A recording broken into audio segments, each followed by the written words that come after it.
Okay, here it is. This is the beginning project. Make your own 55-gallon drum grill.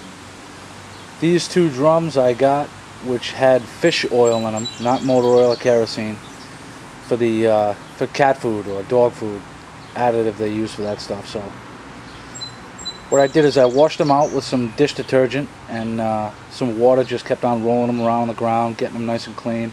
So far they're nice and clean. I'm going to start cuts and we'll go step by step. Alright, I made my first cut in it, which is going to be the top portion.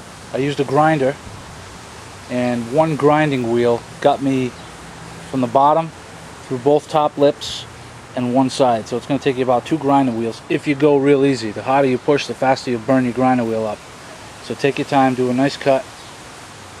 What I'm going to do is I'm going to cut this in a quarter. To get it right on the quarter, I'm going to take a tape measure, wrap it around, get the measurement, divide by 4. Pretty simple. Mark it over here.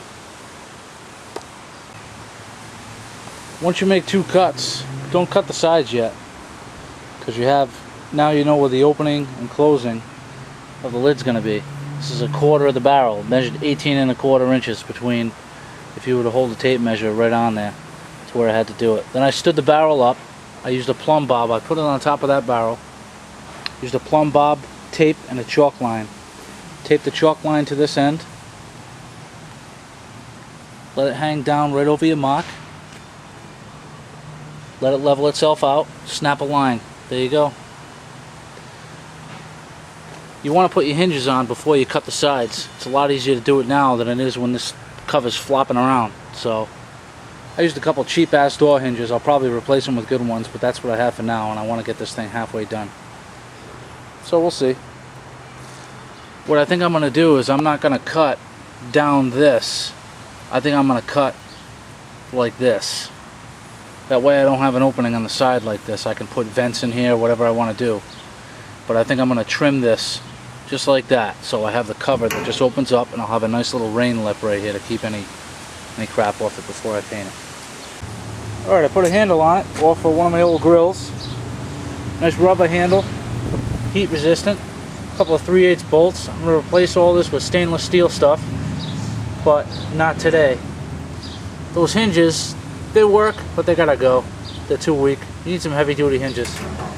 But inside of the barrel's not bad. I'm going to nut and bolt the hinges, get rid of those. And I'm almost ready to burn this sucker. What I did is I left that spot up there, the threaded part.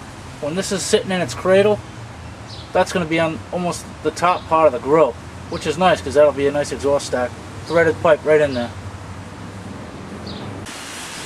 Alright, I'm doing my stand a little bit differently. I'm taking this old beat up grill. What I'm going to do is I'm going to chop that centerpiece out. I temporarily nut and bolted those to it.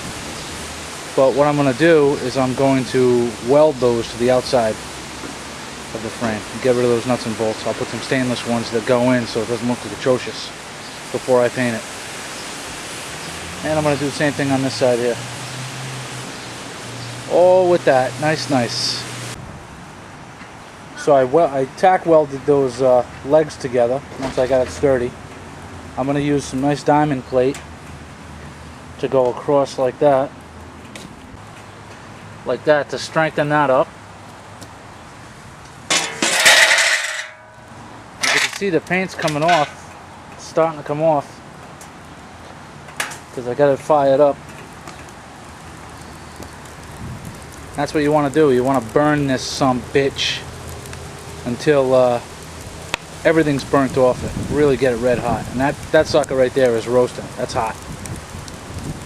Let it burn for a long time. I don't even know. I'm going to let this thing burn all day long before I let it cool down again. Then I'm going to hit it with some flame retardant paint. 2,000 degree paint. And that's a tricky part, getting that to cure right. Still burning a couple hours later. Why? Because I like fire. 6 hours later, still burning. You're ridiculous. Okay, next day, I burned it up. I just got done sanding it down. I sanded it down with 220, between 220 and 320, depending on the area. And I'm going to spray it with some Rust-Oleum barbecue black paint. It's got like a satin finish to it, so it should give it a shine. I'm going to do it black for now, but I might change the color later. We'll see. It'll be an experiment. Nice and clean. Make sure if you, when you're sanding it down, obviously you're leaning on it, touching it. Oil from your skin gets in the metal. So make sure you wipe it down with gloves and mineral spirits when you're all done to get all that oil off before you start painting. And don't wait too long to start painting, otherwise the moisture from the air will get right in that metal and it'll start rusting right before your eyes. I also picked up some 4-inch door hinges from Walmart. These things are like $3. They're brass. They're pretty nice. Compared to what I got on there, that should make a big difference. It'll be much better. I just finished the first coat of paint. I'm using this stuff right here. Rust-Oleum High Heat Ultra for a grill. It's good to 1200 degrees, although I don't think you could burn it at 1200 degrees all day long. But I like it. I think it's good paint, better than I thought it was going to be. I was hesitant to buy it. I was looking at all kinds of stuff. I figured out what the hell, I'll try it. It's pretty good. It's got a nice sheen to it. That's first coat. I'm going to wait a half an hour to 45 minutes and slap another coat on there. And see how it looks. I'm pretty happy. That's after the second coat. It's got a nice shine to it, nice sheen, which I'm surprised. I figured it would be more flat, but it's got a nice shine to it. 2 coats. I only waited about 20 minutes. I read the can. It said wait, a couple minutes and do it. But so far, yeah, I'm pretty happy with it.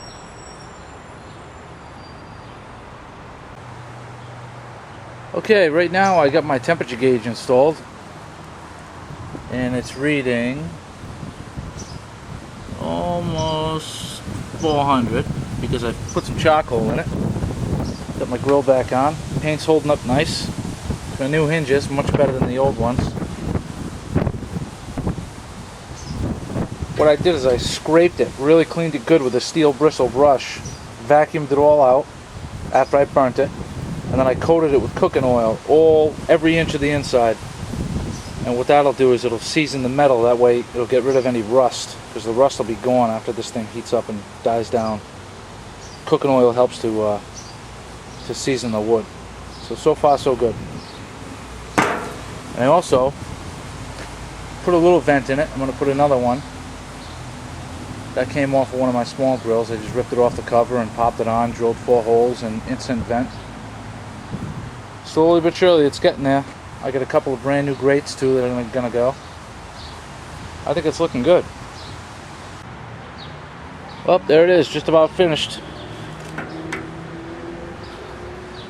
Got my grates in. Use some 3/8 stainless rod underneath.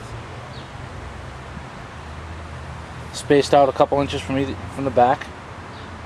These grates, I was going to go the long way, but they're not wide enough, so I figured I'd go the long way. I had to cut off 4 little pieces from each one.